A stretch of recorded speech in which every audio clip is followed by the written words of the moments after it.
ഇന്ന് രുചികരമായിട്ടുള്ള ഒരു garlic mushroom റൈസാണ് തയ്യാറാക്കുന്നത്. മസാലകളൊന്നും തന്നെ വേറെ ചേർക്കുന്നില്ല. അപ്പോൾ അതെങ്ങനെയാണെന്ന് നോക്കിക്കേ. അതിനായിട്ട് ഞാനിവിടെ എടുക്കുന്നത് ചിപ്പിക്കൂണാണ് മഷ്റൂമിന്. അത് സാധാരണ നമ്മൾ വാങ്ങിക്കുന്ന ബട്ടൺ മഷ്റൂം ഇല്ലേ, ഉരുണ്ടിരിക്കണേ, അതല്ല, ഓയിസ്റ്റർ മഷ്റൂം. പാനിലേക്ക് ഒരു വലിയ സ്പൂൺ നെയ്യ് എടുത്തത് ഉരുകി വരുമ്പോഴേക്കും ചെറുതായിട്ട് അരിഞ്ഞൊരു വലിയ സവാള ചേർത്ത് കൊടുക്കാം. ചെറിയ ഫ്ലെയിമിലിടണേ. ഒരു പകുതിയോളം വഴന്ന് കഴിയുമ്പോഴേക്കും നമുക്ക് അതിനകത്തേക്ക് ഒരു 8ഓളം വെളുത്തുള്ളിയില്ലേ, ചെറുതായിട്ട് അരിഞ്ഞതങ്ങ് ചേർത്ത് കൊടുക്കാം.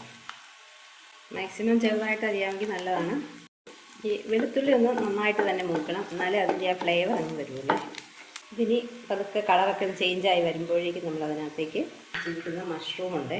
ഇത് ഞാനൊരു 100 ഗ്രാം മഷ്റൂമാണ് എടുത്തിരിക്കുന്നത്. 100 ഗ്രാം അങ്ങ് ചേർത്ത് കൊടുക്കാം. ഇത് മഞ്ഞപ്പൊടിക്കകത്തിട്ട് ഒന്ന് കഴുകി വാരി വെള്ളം പിഴിഞ്ഞ് കളഞ്ഞ മഷ്റൂമാണ്. ഇതും ചെറിയ ഫ്ലെയിമിലിട്ട് നന്നായിട്ടൊന്ന് വഴറ്റിയെടുക്കാം. ഇത് പച്ചമുളക് ചേർത്ത് കൊടുക്കാം എരിവിന് വേണ്ടിയിട്ട്. ഞാനിവിടെ ഒരു 4 പച്ചമുളകാണ് എടുത്തത്. അത് ചെറുതായിട്ട് അരിഞ്ഞ് ചേർത്ത് കൊടുക്കാം.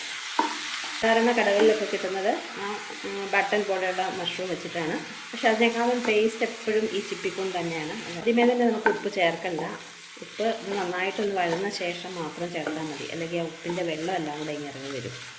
ഇത് ഫ്രൈ ആവാൻ അല്പം താമസം എടുക്കും. അതുകൊണ്ടാണ് ഇത് നന്നായിട്ട് ഫ്രൈ ആയിട്ടുണ്ടെങ്കിൽ ഏകദേശം കളറൊക്കെ ചേഞ്ച് ആകുന്നതായിരിക്കും ഈ റൈസിൻ്റെ ടേസ്റ്റ്.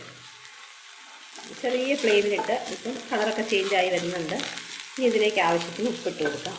ഇതിനകത്തേക്ക് നമ്മുടെ കയ്യിലുണ്ടെങ്കിൽ മാത്രം, ഇത് ഓപ്ഷണലാണ്, വേണമെങ്കിൽ മാത്രം ചേർത്താൽ മതി. സാധാരണ നമ്മൾ റൈസ് ഉണ്ടാക്കുമ്പം കാഷ്യൂ ഒക്കെ ചേർക്കാറുണ്ടല്ലോ, അപ്പോൾ അതുപോലെ കുറച്ച് കയ്യിലുണ്ടായിരുന്നു, അതുകൊണ്ട് ചേർത്താൽ. ഇതില്ലെങ്കിലും ഒരു കുഴപ്പമില്ല. അപ്പോൾ അതും കൂടെ ഇട്ട് ചെറുതായിട്ടൊന്ന് ഫ്രൈ ആക്കാം. ഇനി ഇതിലേക്ക് കുറച്ച് മാത്രം ഉപ്പ് ഞാൻ ചേർത്ത് കൊടുക്കുന്നുണ്ട്. ഇനി ഇതിൻ്റെ കുറച്ച് പോർഷൻ എടുത്ത് ഞാൻ മാറ്റി വയ്ക്കുക. അത് ലാസ്റ്റ് ചേർക്കാൻ വേണ്ടിയിട്ടാണേ. കുറച്ച് മാത്രം, എല്ലാം കഴിയുമ്പോൾ അതിൻ്റെ മുകളിലൊന്നും ഇടാമല്ലോ എന്ന് നോക്കിയിട്ടാണ്. ഇതിലേക്ക് സ്പ്രിംഗ് ഓണിയൻ ഇപ്പം വലുതായിട്ട്, ഇത് നമ്മുടെ വീട്ടിൽ തന്നെ ഉണ്ടായതാണ്, അപ്പോൾ അതങ്ങ് ചേർത്ത് കൊടുക്കും. ഇനി ഇതിലേക്ക് കുതിർത്ത് വെച്ചിരിക്കുന്ന റൈസ്, ഞാനിവിടെ ഏകദേശം ഒരു 150 ഗ്രാമോളമാണ് എടുത്തിരിക്കുന്നത്. ഇതൊന്ന് കുതിർത്ത് വെച്ചു, ഒരു അരമണിക്കൂർ കുതിർത്ത് വെള്ളമൊക്കെ ഊറ്റി കളഞ്ഞതിന് ശേഷമാണ് എടുത്തിരിക്കുന്നത്. ഞാൻ ഇതിനൊരു ഒരു ഗ്ലാസ് റൈസാണ് എടുത്തിരിക്കുന്നത്. ഏകദേശം ഒരു 200 ഗ്രാമിൽ താഴെയുള്ളൂ, 150 ഗ്രാമിന് മുകളിലുണ്ടാവും. അപ്പം ഇതിന് ഒരു 2-2.5 ഗ്ലാസോളമാണ് വെള്ളം ഒഴിച്ച് കൊടുക്കാൻ പോകുന്നത്. ചെറിയ ഫ്ലെയിമിൽ തന്നെ അടിക്ക് പിടിക്കാതെ നന്നായിട്ടൊന്ന് ഒരു മിനിറ്റ് നേരം നന്നായിട്ടൊന്ന് ഇളക്കി ചേർക്കണം. അതിനുശേഷം ഒരു 2.5 ഗ്ലാസ് വെള്ളമാണ് ഞാൻ ഒഴിച്ച് കൊടുക്കുന്നത്. ഇവിടെ കാണിച്ച ഗ്ലാസ്സിന് ഏകദേശം ഒരു 2.5 ഗ്ലാസോളം വെള്ളം ചെറിയ ഫ്ലെയിമിലിട്ട്.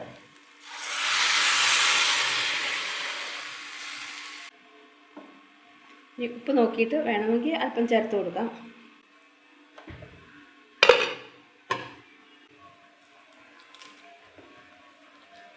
ഏകദേശം ഒരു 15 മിനിറ്റ് എടുത്തുള്ളൂ വേകാൻ വേണ്ടിയിട്ട്. ഇങ്ങനെ നമ്മുടെ ഗാർലിക് മഷ്റൂം റൈസ് റെഡിയായി. വെള്ളമൊക്കെ പറ്റി ഫ്ലെയിം അങ്ങ് ഓഫ് ചെയ്യുവാണ്. ഇതിൽ നമ്മൾ ഒരുപാട് മസാലകളൊന്നും ചേർത്തിട്ടില്ല എന്നുള്ളതാണ് സത്യം. ഇതിനകത്ത് ചേർത്തിരിക്കുന്നത് ഗാർലിക് മാത്രമാണ്. ഇപ്പോൾ മസാലകളൊന്നും അധികം ഇല്ലാത്ത നല്ലൊരു റൈസാണ്. എടുത്തു വെച്ചിരിക്കുന്ന കുറച്ച് മഷ്റൂമും കാഷ്യൂം കൂടെ എടുത്തു വെച്ചിട്ടില്ലേ, അതങ്ങ് പുറമേ അങ്ങിടാം. നന്നായിട്ടൊക്കെ തൂളി കൊടുക്കാം. മല്ലിയില ഉണ്ടെങ്കിൽ മാത്രം അല്പം അതും കൂടെ തൂളി കൊടുക്കാം. മിനിറ്റ് ഒന്ന് ജസ്റ്റ് ഒന്ന് അടച്ചു വയ്ക്കാം. ഫ്ലെയിം കൊടുത്തിട്ടില്ല, ഫ്ലെയിം ഓഫ് ചെയ്തതിന് ശേഷമാണ്. എന്നിട്ട് നമുക്ക് എടുക്കാം. നല്ലൊരു പ്രത്യേക ടേസ്റ്റാണ് ഇതിന്. റൈസ് നമുക്കൊന്ന് എടുത്ത് നോക്കാം.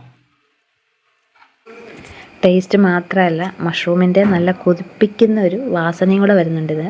അപ്പം എന്തുമാത്രം നല്ലതാണ് ഈ റൈസ് എന്നൊന്ന് ആലോചിച്ച് നോക്കിക്കേ. അപ്പോൾ എല്ലാവരും ഒന്ന് ട്രൈ ചെയ്തു. വളരെ ഹെൽത്തി ആയിട്ടുള്ളതും അതുപോലെ മസാലകൾ വളരെ കുറഞ്ഞതുമായിട്ടുള്ളൊരു റെസിപ്പിയാണ്. അപ്പം എല്ലാവരും ഒന്ന് ട്രൈ ചെയ്ത് നോക്കണം. ഇഷ്ടപ്പെട്ടാൽ വീഡിയോ ലൈക്ക് ചെയ്യാനും ചാനൽ സബ്സ്ക്രൈബ് ചെയ്യാനും മറക്കല്ലേ.